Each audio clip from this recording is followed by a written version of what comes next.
The paramedics told me later that they called my son's number first.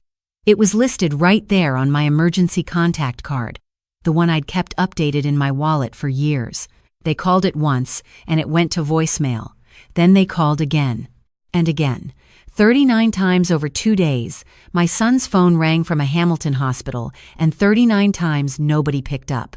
When I finally opened my eyes in the ICU with oxygen tubes in my nose and an IV in my left arm, the first thing I saw wasn't my son's face leaning over me with relief. It was his wife's Instagram post on my neighbor's phone, a sun-soaked photo of the two of them at a ski lodge in Whistler, champagne flutes raised, my grandson grinning in a red snowsuit between them, captioned, "Mountains, fresh air, zero obligations. This is exactly what we needed." I read that caption 3 times. Then I understood something I'd been refusing to understand for a very long time. I wasn't an obligation they'd forgotten about. I was the obligation they'd needed a vacation from. Before any of this, I should tell you something. I had 38 years of mornings that started the same way. My husband would put the kettle on while I fed the dog, and we'd sit at the kitchen table in our house on Ravenscliffe Avenue with our tea and the radio on low, and nothing urgent between us. We raised our son in that house, taught him to ride a bike in that driveway, sat at that same table helping him with grade 9 math while he complained it was useless, and my husband told him nothing learned is ever wasted. When my husband died of a heart attack 4 years ago on a Tuesday morning in November, I kept putting the kettle on, force of habit. I'd stand there in the kitchen, listening to the silence where the radio used to be, and try to remember how to fill a day that wasn't built around another person. My son and his wife came for the funeral. They stayed 4 days. On the 5th morning, my daughter-in-law said they really needed to get back. She had a big client presentation. My son had taken enough time off already. I told them I understood. I did understand. People have lives. That's what I told myself, while I washed 2 extra mugs and put them back in the cupboard. The visits after that grew shorter. The phone calls less frequent. My grandson was 5 when his grandfather died and is 8 now, and I can count on both hands the number of times I've held him since the funeral. I asked about his school play in February. My son said they'd let me know closer to the date. They didn't. I drove past the school on the night of the performance and sat in my car in the parking lot for 10 minutes before driving home. I told myself I was being sensitive. That's what daughters-in-law are called when they pull away. They're busy, they're private, they have their own family routines. I wasn't supposed to impose. 3 months before I collapsed, my son called with some news. He and his wife were planning a trip to Whistler for March break.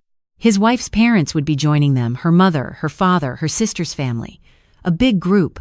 My grandson was so excited about ski lessons. I said that sounded wonderful. He didn't mention whether I'd been considered. I didn't ask. When I hung up, I sat in my husband's old armchair and looked at the framed photo on the mantel. The 4 of us at Niagara Falls. My grandson, maybe 3 years old, his face sticky with ice cream, and I thought about how families drift, how it happens quietly, incrementally, and how one day you realize you've become a person they visit out of duty rather than want. I started taking a morning walk after my husband died. Doctor's orders for blood pressure, but I came to love it. Cold doesn't bother me. I'm Canadian. I'd been walking the same route through Gage Park every morning for 3 years, sometimes with my neighbor from next door, Patricia, sometimes alone. That Tuesday in March, I remember the sky was that particular pale gray that sits over Hamilton most of winter, and there was ice under a thin skin of new snow on the path. Patricia had called earlier to say her knee was acting up. I went alone. I made it as far as the fountain off in winter, just a stone basin when the headache hit. Not a regular headache. Something behind my right eye, sudden and enormous, like a pressure valve releasing all at once. I sat down on the nearest bench. Stood up again, because sitting made it worse. Then my right hand stopped working properly. I looked at it as though it belonged to someone else. My mouth went strange. I tried to say something aloud to test it, and what came out wasn't words. A woman walking a golden retriever stopped. "Are you all right?" I tried to answer. She took one look at my face and called 911. The ambulance came quickly. I remember being grateful for that, for the paramedics who were calm and efficient and spoke to me in plain language, for the warmth inside the vehicle, for the fact that I wasn't alone on that bench. At the hospital, they moved fast. CT scan, neurologist, the word stroke said several times in several careful ways. A clot, they told me. Left untreated, the consequences could have been much worse. I was lucky. That word kept appearing. Lucky. The paramedics had tried my son's number from the park. The hospital continued calling from admissions, from the ICU nursing station, from the social work office. 39 times total over 2 days. My son's voicemail greeting the one he recorded 5 years ago, still casual and unhurried, heard every single one. Meanwhile, Patricia had been called by someone from the park who'd recognized me. She arrived at the hospital within an hour, before I'd even been moved from emergency. She sat in a plastic chair outside the imaging room with her bad knee and her reading glasses and her coat still half-buttoned, and she did not leave. Patricia has lived next door to me for 11 years. She brought soup when my husband was diagnosed. She shoveled my driveway twice last winter without being asked. She is 71 years old and fierce and practical, and I have never once had to wonder whether she actually cares about me. She was the one who signed consent forms when the medical team needed family authorization and couldn't reach my son. She told them she was my sister. No one questioned it. When I woke properly on the second day, Patricia was in the chair beside my bed reading a paperback. She looked up the moment I moved, and her face did something complicated, relief and anger at the same time, which is a combination I'd come to know well over the following weeks. I asked for water. She got it. I asked about my son. Something careful moved through her expression. They've been calling him, she said. The hospital has been calling him a lot. He must not have service. My voice came out rough and unfamiliar. They're in Whistler. Patricia handed me her phone without saying anything. I think you should see something, she said quietly. I didn't use Instagram myself. My husband had called it the highlight reel of lives being performed for strangers, and I'd always thought he had a point. But I could read it fine on someone else's screen. There was my daughter-in-law's account, and there were the photos, posted across 2 days while I'd been unconscious in a Hamilton ICU. My son at the top of a ski run, poles raised, triumphant. My grandson building a snow fort with her parents' grandchildren, rosy-cheeked and delighted. My daughter-in-law in the lodge, a glass of red wine on the table, her sister across from her, both of them laughing. The captions were cheerful and specific. The timestamps were precise. They had reception, they had Wi-Fi, they had every resource needed to receive a phone call, and they had chosen not to. 0 obligations, she had written. I handed the phone back. Patricia watched me. I was the obligation, I said. She didn't argue with me. That was one of the things I loved about her. A nurse came in shortly after, the same one who'd been assigned to my room since the previous afternoon, a young man named Daniel, efficient and kind, who spoke to me directly rather than past me the way some of them did. He checked the monitors, adjusted something on the IV line. Your family has been notified a number of times, he said carefully. Is there anyone else we should contact? My son is my emergency contact, I said. He nodded with the practiced neutrality of someone who'd heard this particular situation before. Okay, your friend here has been very helpful to us. I looked at Patricia, who was looking at her paperback again, pretending she hadn't heard. She's family, I said. The neurologist came that afternoon and explained things clearly and without condescension, which I appreciated. The stroke had been moderate. There would be some recovery work, physiotherapy, speech exercises, follow-up monitoring. My prognosis was genuinely good if I took it seriously. She told me I'd been found quickly and treated within the right window. Timing had made the difference. Timing, I thought. And a woman with a golden retriever. And a hospital staff that kept calling a number no one answered. 3 days into my hospital stay, my church community found out. Our minister, Pastor Ann, arrived on a Thursday morning with homemade banana bread wrapped in foil and the kind of presence that fills a room gently rather than noisily. 6 people from the congregation had already sent cards. 2 women from the Tuesday morning Bible study had dropped off meals at Patricia's house to bring over when I was discharged. My friend Eleanor, who'd known me since our children were in the same junior kindergarten class 23 years ago, came and sat with me for 2 hours on Friday afternoon. She brought a Tim Hortons double-double and didn't talk too much, which was exactly right. My son called on day 4. His wife had apparently seen a message from a cousin who'd heard from someone at the church. He called at 7 in the evening, Whistler time, which was 10 at night my time, and I was still awake because hospitals are not peaceful places after dark. Mom. His voice came through with that particular quality of someone managing panic on short notice. Mom, I just heard. Are you okay? What happened? I had a stroke, I said. On Tuesday. A pause. His wife's voice in the background asking something. Tuesday, he repeated. That was 4 days ago. The hospital tried to reach you. My phone we had some issues with service up here, he said. The resort's Wi-Fi was really inconsistent. I didn't say anything about the Instagram posts. Not then. How bad is it? Is it serious? I'm stable, I said. The neurologist says my prognosis is good. We're coming back early, he said immediately. We'll get the first flight we can. That's not necessary. Mom, of course we're coming. You're our family. I stayed quiet for a moment. Then I said goodnight and hung up. They arrived 2 days later.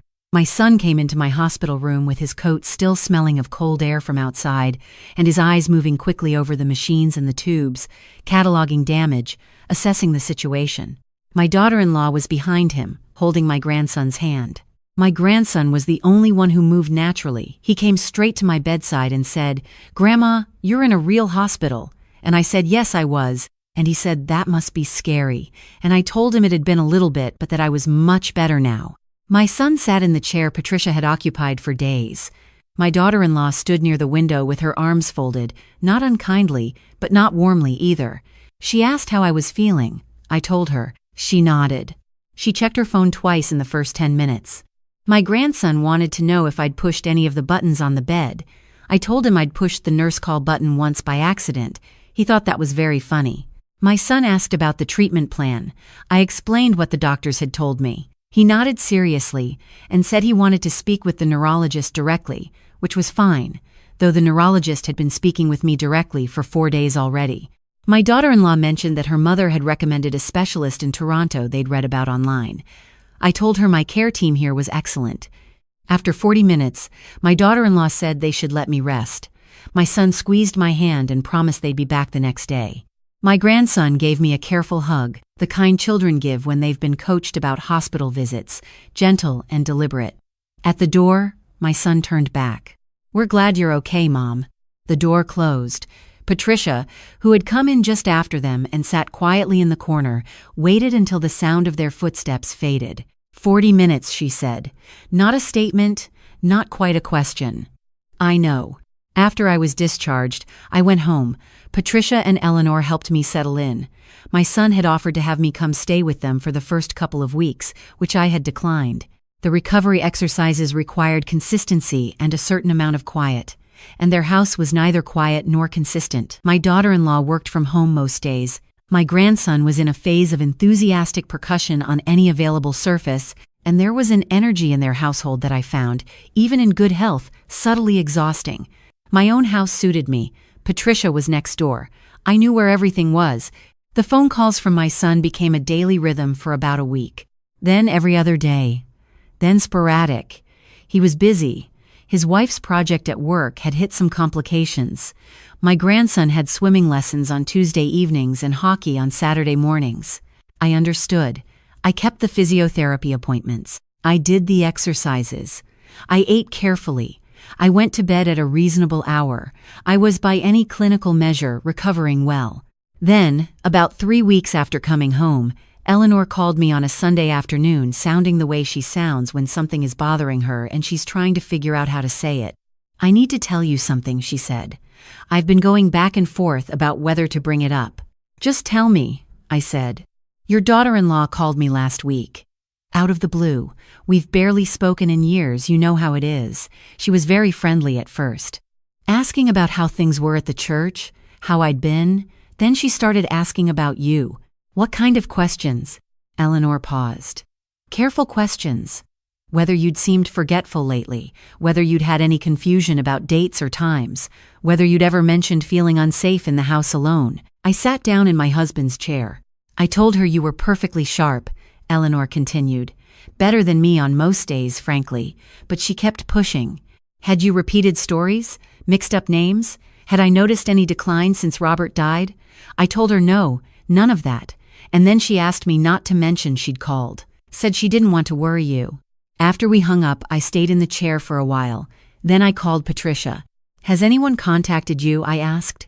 About me? A pause. Actually, she said slowly. Yes. A few days ago. I didn't want to say anything until I was sure it was worth mentioning. My daughter-in-law, I said. She asked me similar things, Patricia said. Whether you were managing the house, whether you'd had any falls before the one in the park, whether I'd noticed signs you weren't coping well alone. I told her you were one of the most capable people I knew. She thanked me very politely and told me to please keep it between us. I thought about that for a long time. The letter arrived on a Thursday. I'd been to physiotherapy that morning and stopped at the grocery store on the way home, and there it was in the mailbox, among the flyers and the utility bill, a white envelope with a return address I didn't recognize. Sunrise Ridge Retirement Communities. A facility in Burlington. Inside was a brochure. Glossy pages, senior living options, it said, assisted care for those who need a little extra support. Photos of cheerful residents in bright common rooms, a garden path in summer, a dining hall with round tables and fresh flowers. For someone who genuinely needed those services, it might have been wonderful. Tucked inside the brochure was a document, a care needs assessment form, partially filled out, my name at the top, my address, my date of birth. A section for describing current concerns, with checkboxes. Memory and cognitive concerns, checked. Difficulty managing daily tasks, checked. History of medical events suggesting increased risk, checked. Family concerns regarding independent living, checked. Someone had filled in the emergency contact field, my son's name, my daughter-in-law's name, their phone number. The signature line was blank. The postmark on the envelope was dated 4 days before my stroke. I read it 3 times, sitting at the kitchen table. Then I called Patricia, and she came over immediately, without her coat on, and stood in my kitchen reading the document herself, with her jaw very tight. She's been calling people, I said, building a case that I'm not managing. The medical event box? Patricia said, her voice careful. They checked that before you even had the stroke. Because they were planning this before the stroke, I said. The stroke was convenient. We sat with that for a moment. I thought about the Caribbean photo. No, that wasn't mine. That was someone else's story. I thought about 0 obligations, about 39 unanswered calls, about 40 minutes at my hospital bedside, about the way my daughter-in-law's eyes had moved to her phone twice in the first 10 minutes, about Christmas last year when they'd spent the holiday with her parents and sent me a grocery store poinsettia by courier, about my grandson, who I'd seen fewer than 15 times in the past year, about the assessment form with its tidy checkboxes, every one a lie. I thought about my house. My husband and I had bought it in 1989.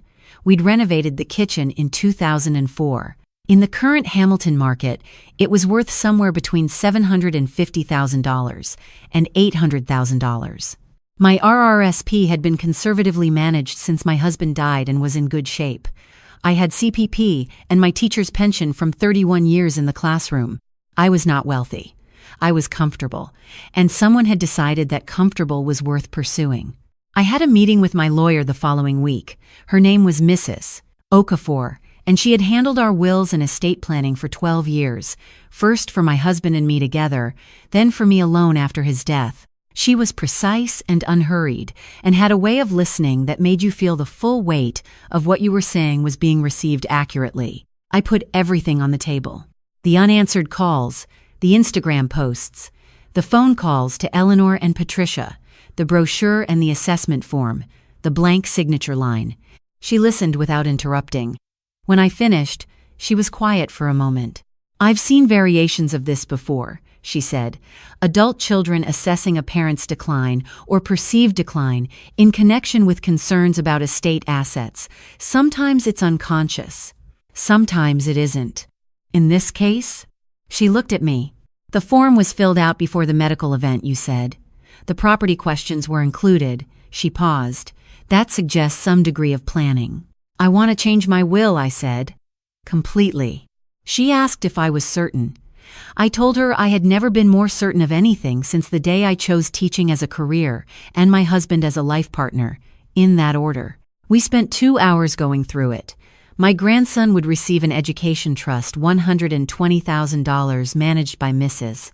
Okafor as independent trustee, accessible for tuition and educational costs only, with no parental access or authority until he reached 19. My son and his wife would receive nothing from the estate. Grace Community Church would receive $75,000 toward their youth outreach program. Patricia would receive $40,000 for reasons I didn't need to explain to anyone. An endowment in my husband's name would fund a bursary at the elementary school where I'd spent the first 15 years of my career. I retain enough to live comfortably and travel, I said. I've always wanted to see Prince Edward Island in summer. Mrs. Okafor made the arrangements. She also documented my cognitive status thoroughly. On my request, a formal assessment by my neurologist confirming full capacity, dated and signed and witnessed. Ironclad, Mrs. Okafor called it.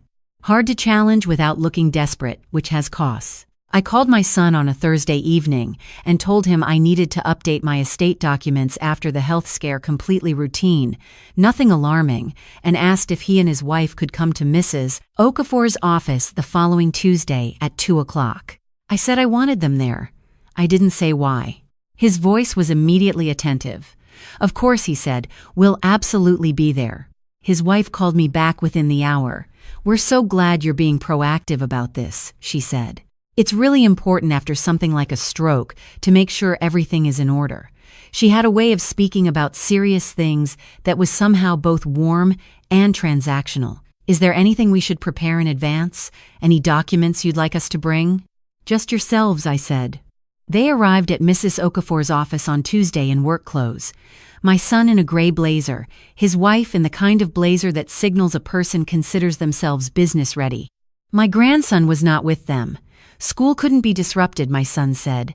He had a project due. Patricia was already seated beside me when they walked in. My son's face registered surprise. His wife's registered something else, a quick recalculation behind the eyes. What's she doing here? My daughter-in-law said. Not rudely, precisely. She's family, I said. Sit down, please. They sat across the table. Mrs. Okafor sat at the head. The room had the particular quality of a space where important things happen solid and still and slightly formal. Before we begin, my son said, leaning forward with the manner of someone accustomed to running meetings, I just want to say that we're completely here to support whatever you decide, Mom. This is your estate and your decision. I know, I said. I started with the hospital. 39 calls, I told them, over 2 days. I watched my son's face do the thing faces do when a number lands harder than expected. He opened his mouth. I'm not finished. I described the Instagram posts, the timestamps, the caption about zero obligations. My daughter-in-law's color changed. My son looked at the table. I described the phone calls to Eleanor and Patricia. I laid out the questions, memory concerns, confusion, difficulty managing alone, signs of cognitive decline. I watched my daughter-in-law decide whether to deny it and decide the evidence was too specific. I thought I was being thorough, she started. I put the assessment form on the table. The room went quiet. Not the ordinary quiet of a pause in conversation. The other kind. My son stared at the document. He reached for it slowly, as though it might not be real. His wife sat very still. This was mailed 4 days before my stroke, I said. The cognitive decline boxes are checked. The family concerns box is checked. The property and assets section has been started. Mom, this is my son's voice had changed. Something real had broken through the meeting-ready surface. This isn't, I didn't know she'd done this. His wife said nothing. He looked at her. Did you send this? She looked at the middle distance. We talked about getting some information. You said yourself you were worried about her living alone. We talked about getting information, he said. Not about this. Not about he picked up the document. This is a lie. This is all lies. I looked at my daughter-in-law. When I spoke, my voice was even. I've spent 4 years since Robert died trying to be acceptable to you. I've made myself smaller. I've asked for less. I've apologized for calling too often and showing up uninvited and wanting to see my grandson.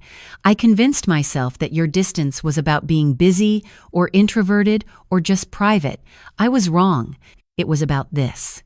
About moving me somewhere manageable so you could access what my husband and I built over 40 years. She started to speak. I kept going. I survived a stroke. Alone in a park in winter, which is the kind of thing that ends differently. The hospital called 39 times. You posted photos of mountain views and zero obligations while I was in the ICU. You came to my bedside for 40 minutes, including the time your phone needed checking twice. And the whole time, you were building a record to take to a facility to have me placed without my consent. Mom, my son's voice. Lower now and rougher. I'm so sorry.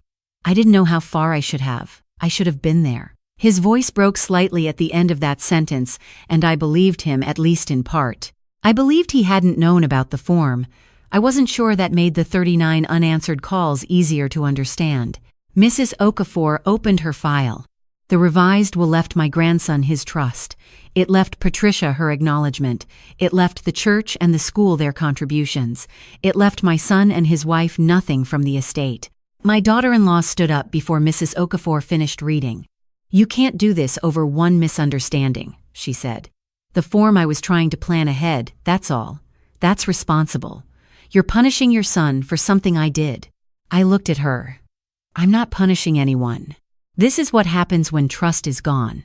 I can't give my estate to people who assessed me for a memory care facility before I'd had any medical event, and then didn't answer the phone when that event happened. This isn't anger. This is just reality. My son sat with his arms on the table and his head bent for a long moment. When he looked up, he said quietly, I don't know how to fix this. I don't know either, I told him honestly, but I know this isn't the room to try. This is just the room to be clear. Mrs. Okafor confirmed that the will was legally sound. She confirmed my cognitive assessment. She confirmed that any challenge would be expensive, time-consuming, and very likely unsuccessful. My daughter-in-law picked up her bag. My son looked at me once more, something complicated and sad in his face, and then they left together. The silence after the door closed had texture to it. Patricia let out a long breath. Mrs. Okafor gathered her papers with quiet efficiency. How are you feeling? Patricia asked. Like I've been carrying something very heavy for 4 years and I just put it down, I said. I cried that night. Not from regret, from grief. There's a difference. Grief is for the real loss of something real. The relationship with my son that should have been different. The grandmother I should have been to my grandson, without having to negotiate for access. The years I spent making myself invisible and calling it being respectful. You can grieve a thing and still know you did right. The recovery continued. Physiotherapy twice a week. Daily walks, shorter now but consistent, back through Gage Park where the fountain was still off but the ducks were returning to the pond. My speech had improved significantly. My right hand was nearly back to normal. Dr. Mehta, my neurologist, called my progress remarkable for the timeline. The phone calls from my son came irregularly over the following weeks. Some I answered, some I didn't. He tried several approaches. Apology, genuine I thought, explanation, less convincing, an offer of family counseling. I told him I'd consider it. My daughter-in-law called once, carefully scripted, and I listened to the whole thing, and then said I needed more time. She didn't call again. The call I hadn't expected came on a Saturday morning in May. A child's voice, a little hesitant at first, and then rushing forward the way children do when they've been holding something in. Grandma, it's me. Mom's in the other room. Can I talk to you? Of course you can, I said. You can always talk to me. He told me about the end of the school year. His class was doing a living wax museum project where each student chose a famous Canadian and memorized a speech to give in costume. He had chosen Terry Fox. He'd been practicing the speech every day for 2 weeks. Do you want to hear it? He asked. I would love nothing more, I said. He recited it. Not perfectly, he stumbled on one word and went back to correct himself, very seriously but with the kind of whole-body commitment that 8-year-olds bring to things that matter to them. When he finished, I told him it was excellent and that Terry Fox would have been proud. Will you come see me do it? He asked. At school. It's on the 12th. I'll be there, I said. I didn't know whether his father knew he'd called. I didn't ask. Some things matter more than the logistics around them. I went to the Living Wax Museum on the 12th of May. I sat in the gymnasium of a school I'd never been to before and watched my grandson stand absolutely still in a running shirt with a hand-drawn number on the front, and when a little girl tapped his shoulder, he came to life and gave his speech in a steady voice with his chin up. When it was over, he broke character completely and waved at me from across the room. After, in the hallway, he held my hand while we waited for his class to be dismissed and told me everything he knew about Terry Fox, which was a great deal. I told him that I thought his grandfather would have liked him very much. He considered this carefully. Did Grandpa Robert like running? Not especially, I said, but he liked people who didn't give up. On the drive home, I made one stop. A bakery on the way, for a loaf of sourdough for Patricia and a piece of lemon tart for myself, eaten in the car in the parking lot in the spring sun, which my husband would have called undignified and which I call earned. There is a plane ticket on my kitchen counter. Prince Edward Island, the last week of June, when the lupins are supposed to be at their peak along the roadsides, and the light does something particular to the water that I've been reading about for years and never managed to see. A small inn near Charlottetown, a single room, all meals, 4 nights. My first trip alone since Robert died. I'm frightened, a little. 63 years old, one stroke in my recent history, a house that still has his reading glasses on the nightstand because I haven't been able to move them. But frightened and ready are not opposites. I've learned that this year. Patricia will water my plants. Eleanor will collect my mail. My grandson knows my number by heart because I made him memorize it in the school hallway, and he recited it back to me twice to prove it. People ask sometimes how you know when to stop trying. When to stop making yourself smaller to fit into space someone else has decided you deserve. I don't have a clean answer. I know that I spent 4 years waiting for my son's household to have room for me, and the waiting made me less of myself, quieter, more apologetic, perpetually hopeful in a way that left me perpetually disappointed. I know that a stroke in a winter park and 39 unanswered calls and a brochure full of checkmarked lies made the answer very clear in a way that 4 years of smaller signals hadn't. I know that family is Patricia coming in without her coat on when I call her. It's Eleanor with a double-double and the sense to say very little. It's Pastor Ann with banana bread and no agenda. It's my grandson on the phone on a Saturday morning asking if I want to hear his Terry Fox speech, which I did, more than almost anything. The blood of the covenant, someone once said, is thicker than the water of the womb. The bonds we forge in loyalty and presence outlast the ones we inherit by accident of birth. I believe that now, in a way I couldn't have articulated 4 years ago, sitting alone at the kitchen table with the kettle going and my husband not there to drink the second cup. I'm not the woman who accepted crumbs and called it enough. I'm not the woman who drove to a school parking lot and sat in the dark rather than asked to be included. I am a retired teacher, a widow, a grandmother, a stroke survivor, and in 3 weeks, a solo traveler to the most beautiful province in this country. I am someone whose physiotherapist says she's ahead of schedule, someone whose neighbors show up without being asked, someone whose grandson has her phone number memorized. I am someone who finally, after 63 years, stopped auditioning for love from people who hadn't planned to give it.